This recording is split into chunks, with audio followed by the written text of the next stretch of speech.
har kimki vafo qilsa vafo topqusidir. Har kimki jafo qilsa jafo topqusidir. Yaxshi kishi ko'rmagay yomonlik hargiz. Har kimki yomon bo'lsa jazo topqusidir.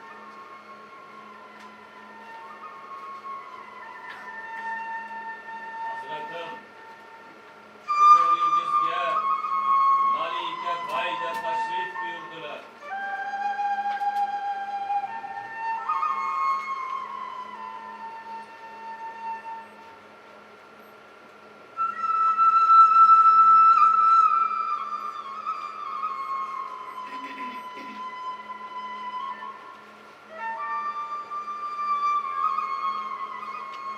Ayting, kelsin.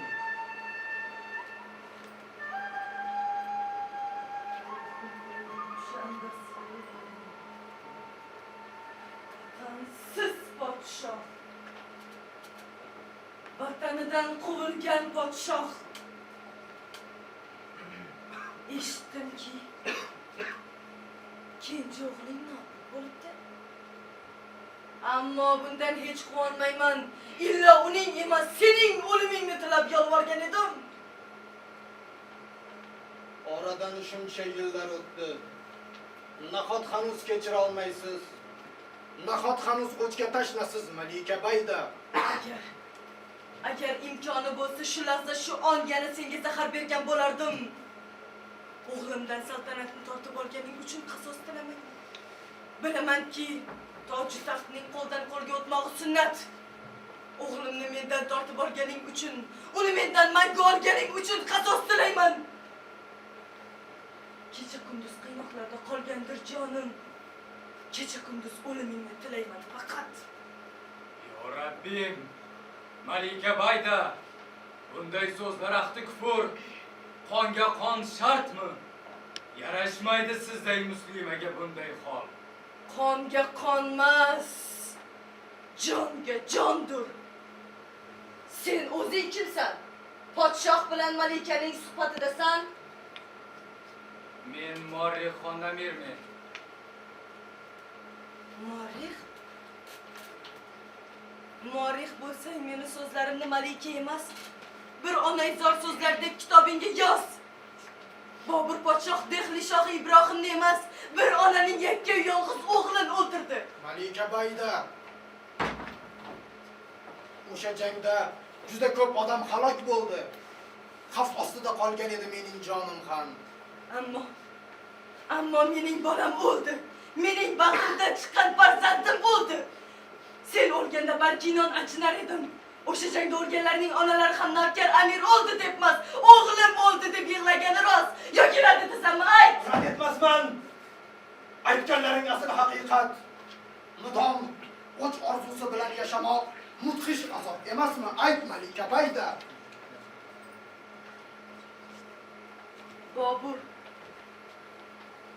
bir she'ringni o'qib ko'p yig'lagan edim. Unda ona vataning sog'inganingni zo'r dard bilan yozmish eding. Yig'lab yubordim. Birdan senga rahmim keldi. Ha, rahmim keldi. To'g'ri. Mudom o'ch orzusiyla yashamoq mudhish azob. Buni bilaman. Lekin sen ham bir savolga javob ber. Qanday yashayapsan? Qanday chidayapsan ona vatandan judo? Malika Bayda.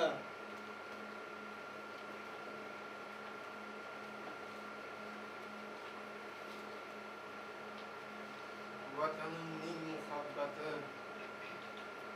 ko'ksimda hamon. Shuning uchun chidayapman. Shuning uchun yashayapman. Boshqa javob yo'q. Mana men bergan savolga o'zing javob topding. O'g'lim o'lsa-da muhabbat o'lgan emas. Shu menga quvvat. Shu muhabbat haqqi tinmay qarg'ayman seni. Shu muhabbat o'ch olishga undaydi meni. Malika Bayda, so'zingizda muhabbatdan zulm ortiqroq. Muhabbat deb o'lim tilash birovga gunoh. Al-qasosu minal haqdurlar. Muarixman deysan-u, so'zing ishonchsiz. Bas! Malika Bayda, Panipat jangida o'g'lingiz vafot etganda shuni amir etdimki, sizga izzat ikrom ko'rsatsinlar. Mudom tirikmen, sizni o'z onamizdek asrab avaylanglar deb farmon bergan edim. Ah Babur! Seni bu sözleringden alamlarım dağıl aşadı halas. Oğlumni o'ldirgan, nabiramni quvg'in qilgan odamga ona bo'ldim, ha?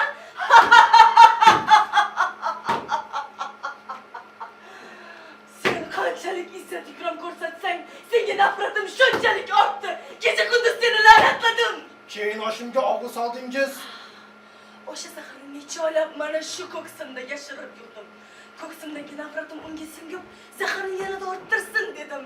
Uni ishga solishdan avval, "Ya Alloh, ushbu zahar ila Bobur qonun ko'rsatgin sen" deb Allohga yalindim. Yaratganning marhamati ulug' Malika Bayda. U sizning aytganlaringizni qabul qilmadi. Tangri taoloning inoyati bor ekanki, menga qayta toshdan jon baxsh etdi. Vodarakim o'lmading Bobur. Lekin dunyoda har neki navbatlikdir. Kechmishda qayg'urgan bo'lsam, mana bugungi kun men uchun suyunchlikdir. Hazratim, o'shanda ham aytgan edim, hozir ham aytaman. Bu qoni tutgan malikani quturgan fil oyog'i ostiga tashlamoq lozim edi. O'limimni bo'ynimga olib bu ishlarni qilganman. Quturgan fil tugul, terimni tiriklay shirib olsang ham qo'rqmayman. İmkon o'zimda bo'lganda hoziroq qiyma qilgan bo'lardim. Meni azobdan qutqargan bo'larding. Totirikiman, o'limingni tilayman. O'lsin deb duoibat qilaman. Onaman deysiz-u. Afsus. So'zingizda o'lim sovug'i. Hayotim bo'lgan farzandim o'lgandan keyin mana bu yerimda yurak emas, bir hovuch cho'q, bir hovuch og'riq qoldi xolos.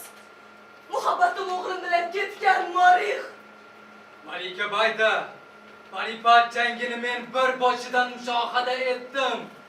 Unda o'g'lingiz Ibrohim Ludi bir necha bor katta kuch bilan Bobur podshohga yurish qildilar. Vallahi alam ochiq jangda qo'lida qilich bilan yengdi. Morix qo'ng'iz ham bolasini oppog'im deydi.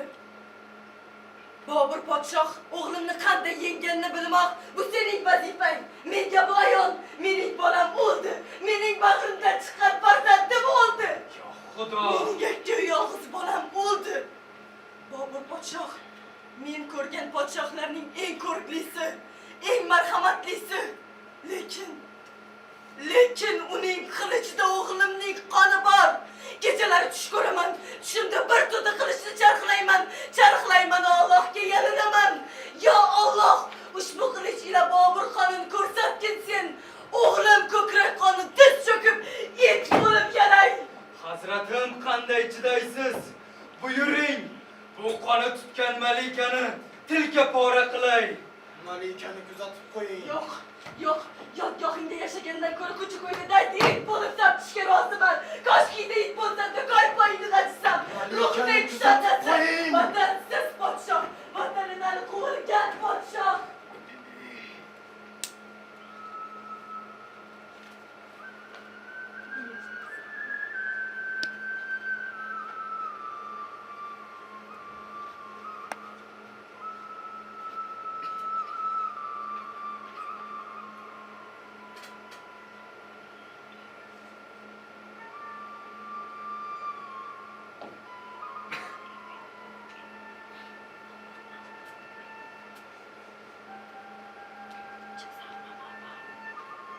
Charxning men ko'rmagan jabru jafosi qoldimu,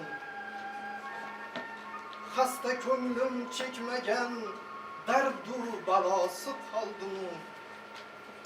Meni xor etdi-yu qildi muddayini parvarish, Dahridun parvarning o'zga muddosi qoldimu.